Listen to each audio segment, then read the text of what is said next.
Benar ya Tuhan, firman-Mu adalah terang bagi setiap jalan kami. Itulah iman kami kepada Engkau ya Tuhan.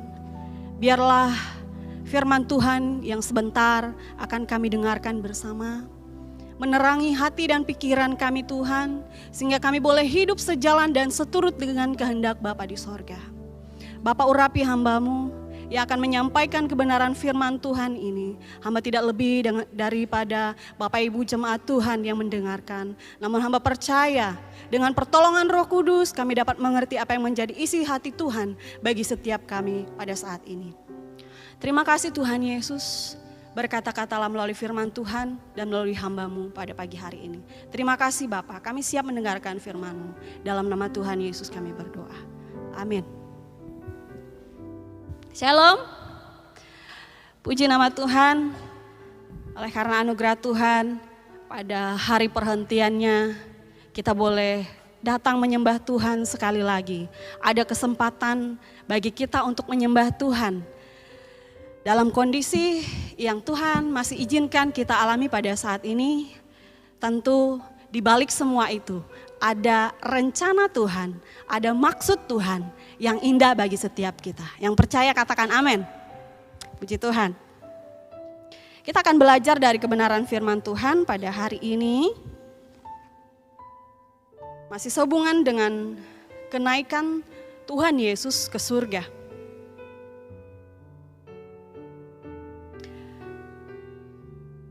Bapak Ibu Saudara yang saya kasih dalam Tuhan Yesus Kristus. Ada banyak gereja, ada banyak umat Tuhan yang telah memahami benar akan pengorbanan Tuhan Yesus di atas kayu salib. Bahkan ketika ia bangkit dari antara orang mati, naik ke surga yang beberapa hari kita rayakan akan kenaikan Tuhan Yesus Kristus. Kita tahu apa yang menjadi makna akan karya penyaliban Tuhan Yesus sampai ia naik ke surga. Namun ada banyak gereja pada saat ini banyak mengerti dan memahami apa yang menjadi maksud Tuhan, tetapi tidak melaksanakan apa yang menjadi maksud Tuhan itu. Ada banyak pekerjaan-pekerjaan yang dilakukan, ada banyak rencana-rencana yang dilakukan, tetapi lupa kepada rencana yang sesungguhnya yang Tuhan maksudkan bagi setiap umat Tuhan. Sejauh ini, seberapa banyak gereja sudah memberikan dampak kepada dunia? Pertanyaan ini patutlah kita renungkan bersama. Sebagian gereja yang terlihat mungkin bergairah, ternyata tanpa arah, tanpa tujuan. Sebagian lagi dilumpuhkan oleh karena kenyamanan, oleh karena keasikan mereka di dalam hal-hal yang hanya bersifat duniawi saja. Dan juga yang bersifat rutinitas saja. Berbagai program dijadikan satu alasan untuk tidak melaksanakan maksud Tuhan yang sesungguhnya. Maka tidak heran gereja kurang berpikir di dalam mengembangkan pelayanan di dunia ini. Nah, situasi ini tentunya sangat memprihatinkan kita sebagai orang-orang percaya. Gereja dipanggil bukan untuk menghakimi dunia. Bukan untuk melahirkan, bukan untuk lari dari kehendak Bapa di sorga. Bukan untuk lari dari rencana Tuhan. Bukan pula untuk mengintimidasi dunia. Lalu apa? Gereja dipanggil untuk menjadi saksi di tengah-tengah dunia. Gereja diminta untuk menjadi saksi, itu saja. Untuk mengubah dunia. Gereja dipanggil hanya untuk memperkatakan Injil amanat agung Yesus Kristus. Hanya itu yang Tuhan minta. Urusan orang percaya kepada Tuhan bukan urusan kita. Itu adalah urusan Tuhan, itu adalah pekerjaan Tuhan. Yang Tuhan minta kepada kita adalah memberitakan kabar keselamatan bagi seluruh umat manusia. Bapak, Ibu, Saudara yang saya kasih dalam Tuhan Yesus Kristus, mari kita belajar dari Kisah Para Rasul, ayatnya yang pertama hingga ayat yang ke-11. Saya akan membacakan perikop ini kepada kita semua, Kisah Para Rasul, pasal 1 ayat 1 hingga ayat yang ke-11. Judul dari perikop ini, Roh Kudus dijanjikan. Hai Theophilus, dalam bukuku yang pertama aku menulis tentang segala sesuatu yang dikerjakan dan diajarkan Yesus sampai pada hari ia terangkat. Sebelum itu ia telah memberi perintahnya oleh Roh Kudus kepada rasul-rasul yang dipilihnya. Kepada mereka ia menunjukkan dirinya setelah penderitaannya selesai dan dengan banyak tanda ia membuktikan bahwa ia hidup. Sebab selama 40 hari ia berulang-ulang menampakkan diri dan berbicara kepada mereka tentang kerajaan Allah.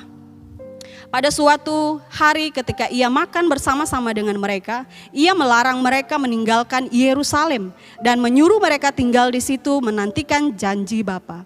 Yang demikian katanya, telah kamu dengar daripadaku, sebab Yohanes Pembaptis membaptis dengan air, tetapi tidak lama lagi kamu akan dibaptis dengan Roh Kudus.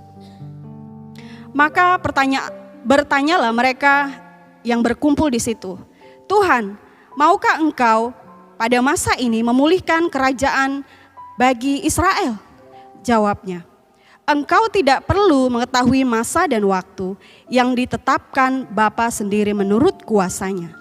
Tetapi kamu akan menerima kuasa kalau Roh Kudus turun ke atas kamu dan kamu akan menjadi saksiku di Yerusalem dan di seluruh Yudea dan Samaria dan sampai ke ujung bumi. Sesudah ia mengatakan demikian, terangkatlah ia disaksikan oleh mereka dan awan menutupinya dari pandangan mereka. Ketika mereka sedang menatap ke langit, waktu ia naik itu, tiba-tiba berdirilah 2 orang yang berpakaian putih dekat mereka. Dan berkata kepada mereka, hai orang-orang Galilea, mengapakah kamu berdiri melihat ke langit? Yesus ini yang terangkat ke surga meninggalkan kamu akan datang kembali dengan cara yang sama seperti kamu lihat. Dia naik ke surga. Puji nama Tuhan. Kita akan belajar dari sebuah tema, yaitu menjadi saksi Kristus. Dari Kisah Para Rasul ini adalah kitab kedua yang ditulis oleh Lukas untuk Theophilus. Kita bisa melihat di dalam ayat yang pertama ini. Theophilus adalah merupakan seorang tokoh terkemuka yang berkebangsaan Romawi. Dalam Markus pasal 1 ayat 1 sampai ayatnya keempat. Di sini mengapa Lukas mulai pasal pertama dalam buku keduanya dengan menyinggung nama Theophilus?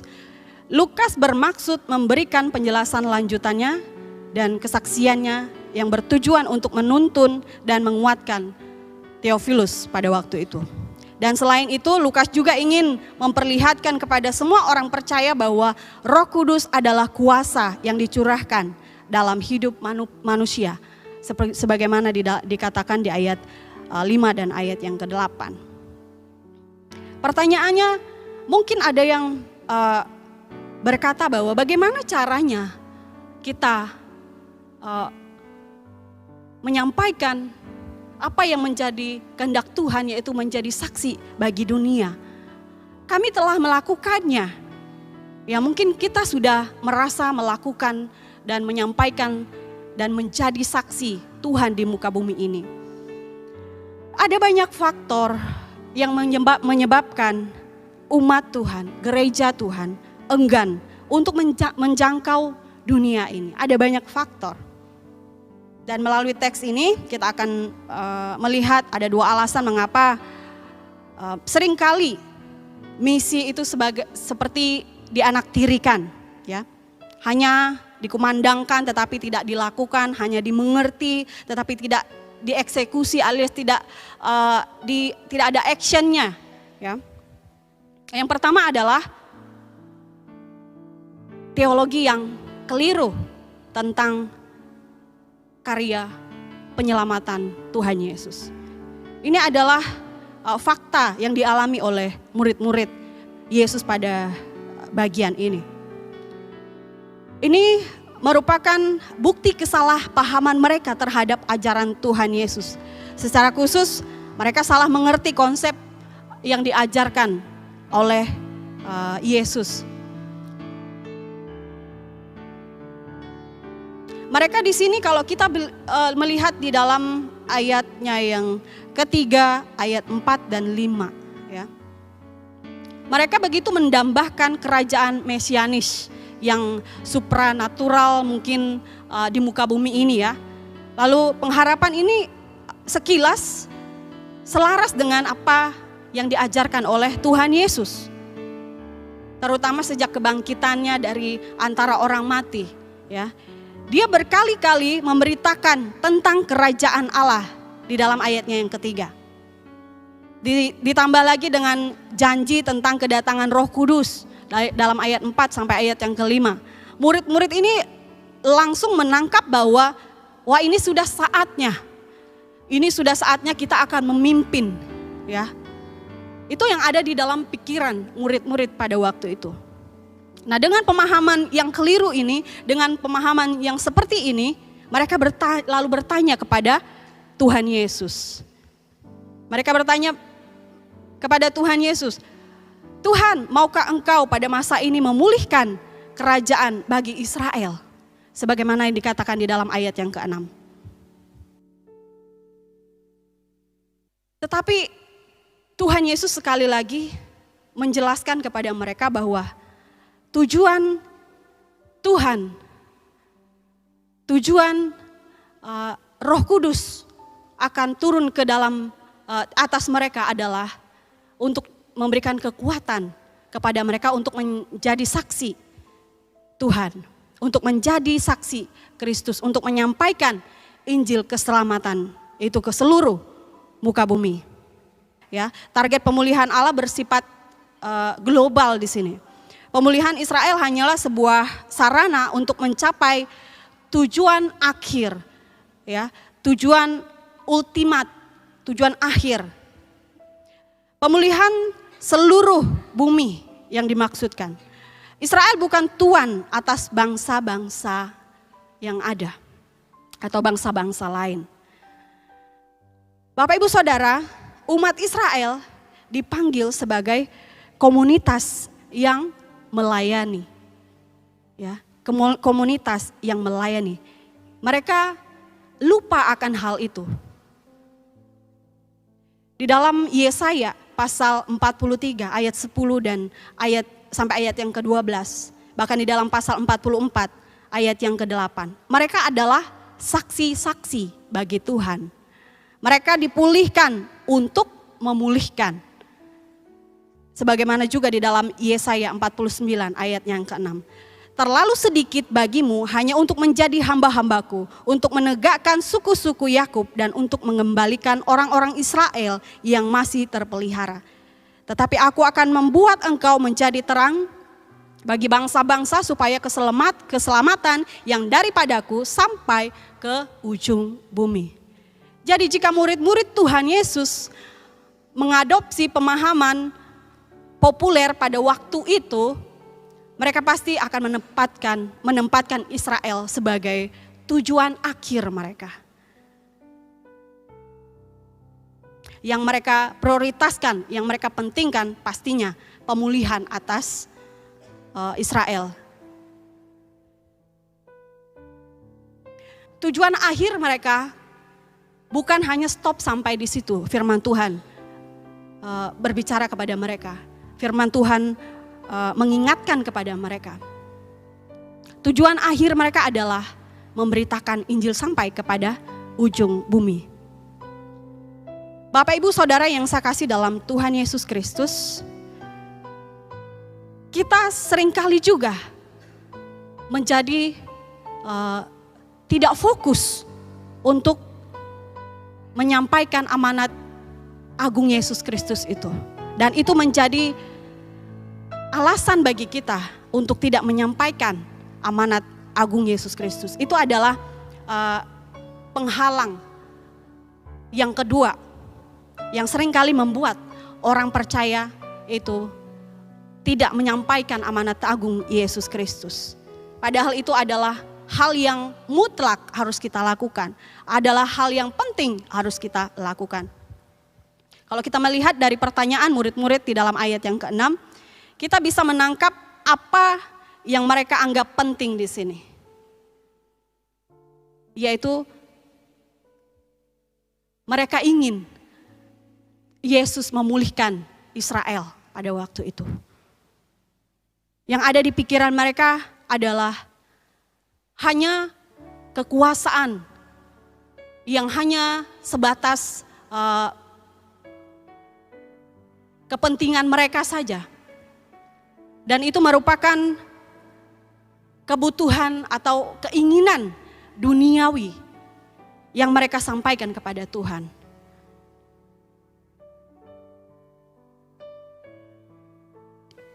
Bapak Ibu Saudara yang saya kasih dalam Tuhan Yesus Kristus, kita dipanggil untuk menjadi saksi bagi Tuhan.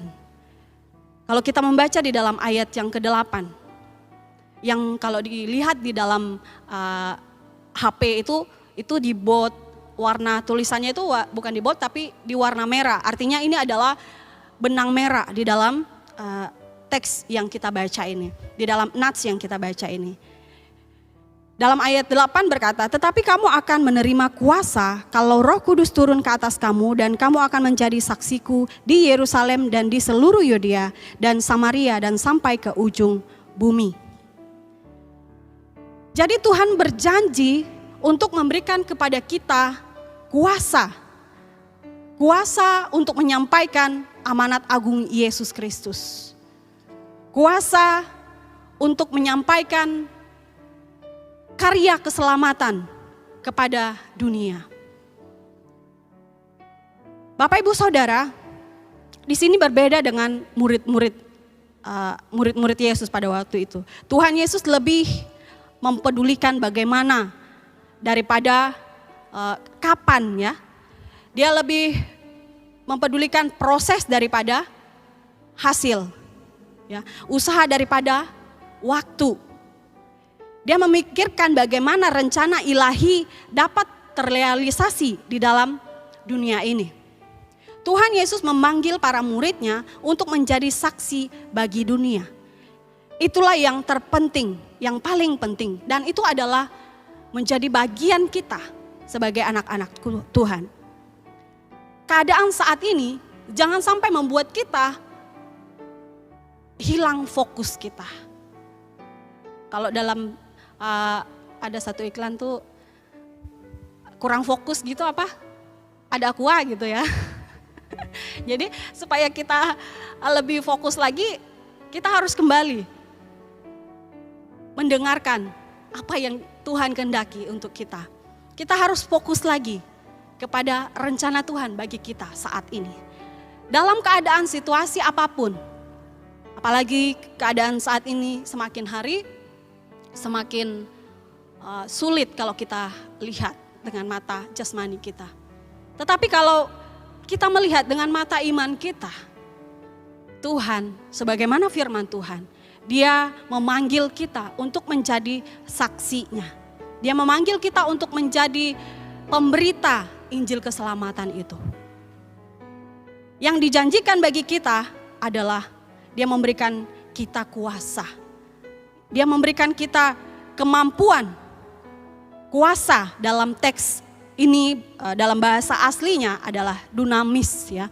Kuasa dunamis yang berarti kekuatan, kesanggupan, kemampuan, karunia untuk mengadakan mujizat. Ya. Tuhan memberikan kita kemampuan. Tuhan telah memberikan kita kuasa untuk melakukan dan melaksanakan amanat agung Yesus Kristus. Tidak ada pilihan bagi kita. Memang Tuhan memberikan kita kehendak bebas, tetapi sebebas-bebasnya kehendak yang diberikan Tuhan bagi kita, mari kita fokus kepada kehendak Tuhan, yaitu menyampaikan amanat agung Yesus Kristus, mulai dari Yerusalem sampai ke Samaria. Yang dimaksudkan di sini adalah mulai dari keluarga kita dulu, mulai dari lingkungan di dalam keluarga kita, kemudian kepada orang yang ada di sekitar kita, keluarga kita yang mungkin terhilang. Lalu kemudian Samaria yang dimaksudkan di dalam teks ini juga adalah kota Roma. Ya. Lalu kemudian kita sampaikan kepada orang yang belum percaya kepada Tuhan.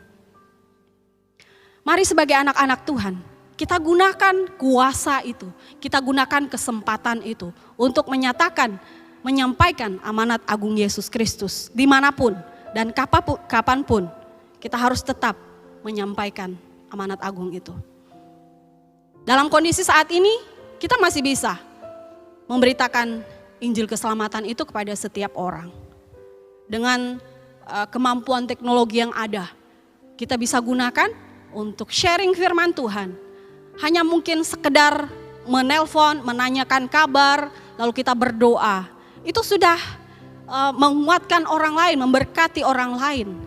Artinya bahwa menggambarkan bahwa hidup kita adalah menghadirkan shalom, menghadirkan damai sejahtera. Di sini Tuhan sudah menyatakan bahwa Dia memberikan kita kuasa. Kita berbeda konteksnya dengan murid-muridnya pada waktu itu. Murid-muridnya pada waktu itu menunggu dulu hari Pentakosta, lalu kemudian pencurahan Roh Kudus. Pada saat ini konteks kita sebagai orang-orang percaya, sudah beribu-ribu tahun yang lalu Roh Kudus sudah dicurahkan bagi kita. Apa yang saat ini sudah kita lakukan? Apa yang saat ini sudah kita berikan kepada Tuhan? Wujud kita melaksanakan amanat agung Yesus Kristus itu. Mari kita gunakan kesempatan yang Tuhan berikan bagi kita pada saat ini. Banyak orang di luar sana yang tidak dapat menikmati hadirat Tuhan sebagaimana kita ada pada kesempatan ini. Gunakan waktu itu, gunakan tenaga, gunakan kuasa yang Tuhan beri bagi kita untuk menyampaikan amanat agung Yesus Kristus. Mungkin ada yang berpikir bahwa wah itu tugasnya hamba-hamba Tuhan, itu tugasnya para gembala, itu tugasnya para misionaris. Tetapi firman Tuhan menegaskan kepada kita ini adalah merupakan keharusan bagi kita sebagai anak-anak Tuhan. Di dalam ayat yang ke-8 yang merupakan tema besar di dalam teks ini merupakan perintah bagi kita semua orang-orang yang percaya tanpa terkecuali. Perintah untuk memberitakan Injil. Ini berlaku bagi setiap orang Kristen. Kalau kita melihat di dalam Matius pasal 28 ayat 19 sampai 20 itu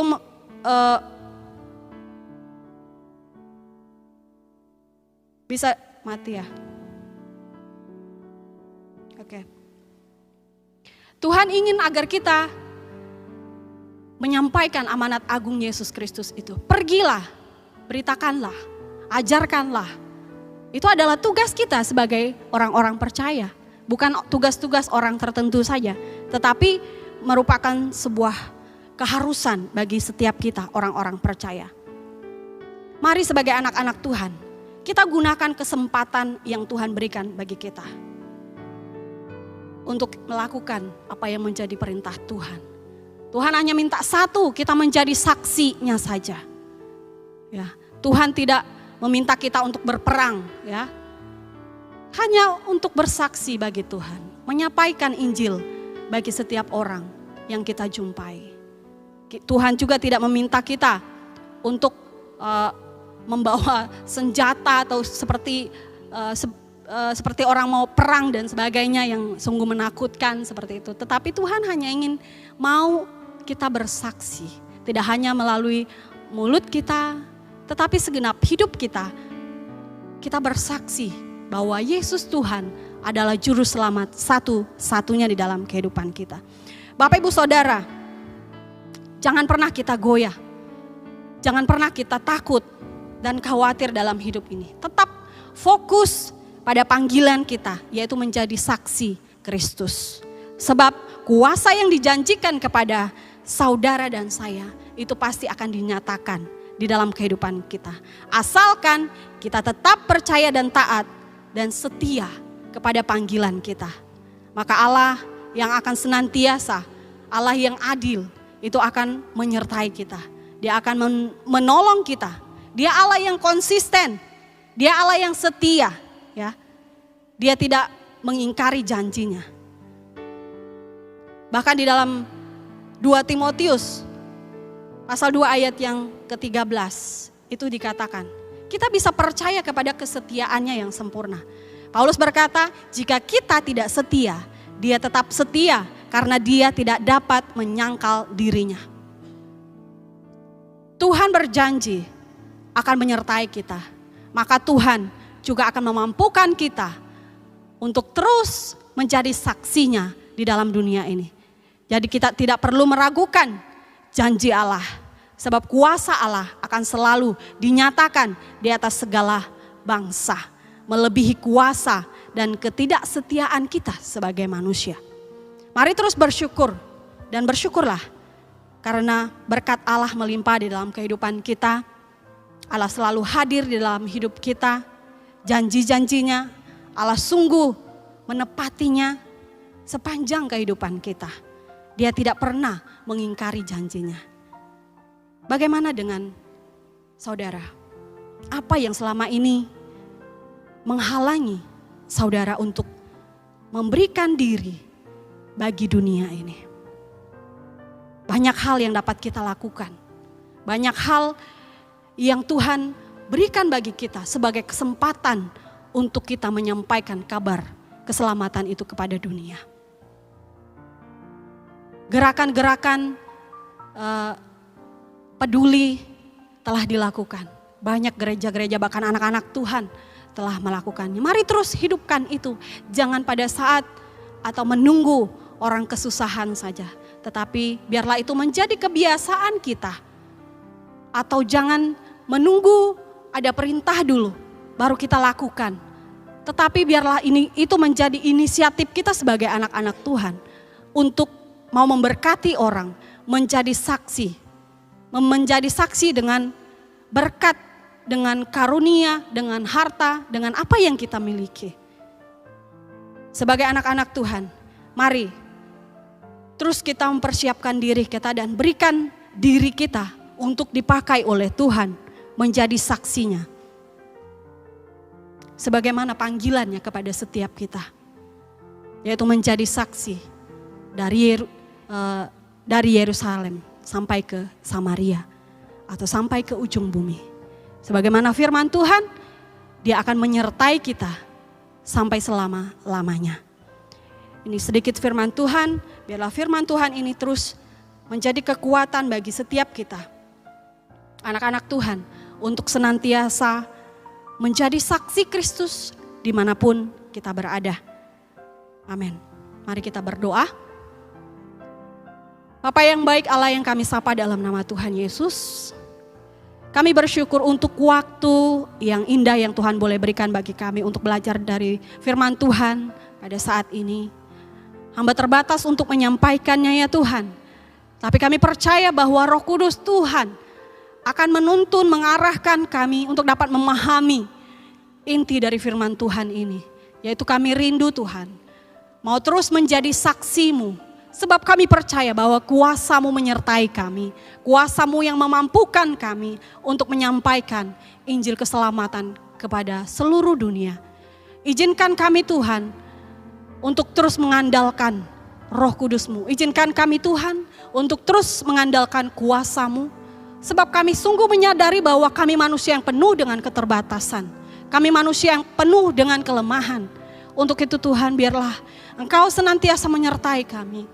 Sebagaimana janji-Mu, menyertai kami sampai selama-lamanya. Terima kasih Tuhan, terima kasih. Berkati setiap kami, biarlah firman Tuhan ini dapat menjadi rema di dalam hati kami dan kami lakukan di dalam kehidupan kami hari lepas hari. Terpujilah nama-Mu Bapa di sorga. Ini doa ucapan syukur kami. Dalam nama Tuhan Yesus kami berdoa. Amin.